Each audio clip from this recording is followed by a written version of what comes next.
This is Bill Baroni. This is also Bill Baroni. Over 130 pounds ago, back in the early 90s when Baroni tipped the scales at 312 pounds. His weight loss journey is a part of his life story, and it's actually come up during the Bridgegate trial where he's testifying in his own defense Monday and Tuesday. Baroni was so successful in his weight loss that he wrote this book, Fat Kid Got Fit and So Can You, as a self-help book, and here he is talking about it in a 2012 interview. And all through elementary school and high school at Steiner, I was always the heaviest kid, and I got heavier and heavier. The pages of this book are some dieting tips, some exercise tips, and also evidence of Baroni's pain. Listen to the story from when he was in gym class in elementary school. He says that someone said of him, "Oh, that's okay if he walks, he can't run. Because I'm fat," he thought. "As I write this, I still feel the pain of that moment." I was a driver for the Speaker of the State Assembly, Chuck Haytayin. And at some point during the campaign, I remember there was an event at the Meadowlands, and I was having chest pains. I was 20 years old. Oh.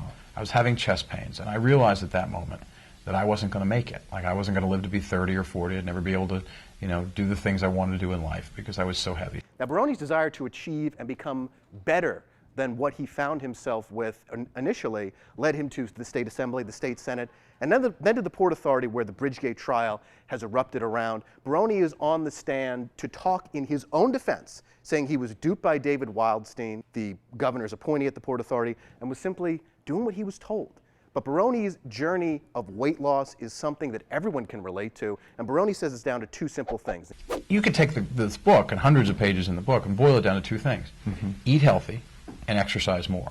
Not really huge revelations. I bought this book. It was on Barnes & Noble for about $5, but it's an eye-opening window into Baroni himself, someone who seemed like he had such a great political future. I know you worked with him. Everyone swore Baroni someday would be governor of New Jersey or a senator. Now derailed by the Bridgegate trial, whether innocent or not, his political career is likely over, but we have to see what he's going to say in his own defense. Right. I mean, now it's a question of whether he goes to prison or he gets exonerated. But it was this brought up by him to curry sympathy with the jury, saying that, let me paint a personal picture of my struggles so that it was relatable? Because to me, that coming up in trial has absolutely nothing to do with whether or not he, But right? I would imagine that is relevant to making him sympathetic in the eyes of the jury. Also the reason why Baroni said that he was born to an unwed Irish mother in Florida and adopted 6 weeks after his birth. More of his life story that makes him sympathetic, that makes him relatable to that jury. If you portray yourself as bullied your entire life, a lot of people aren't going to think that you could possibly be a bully and you're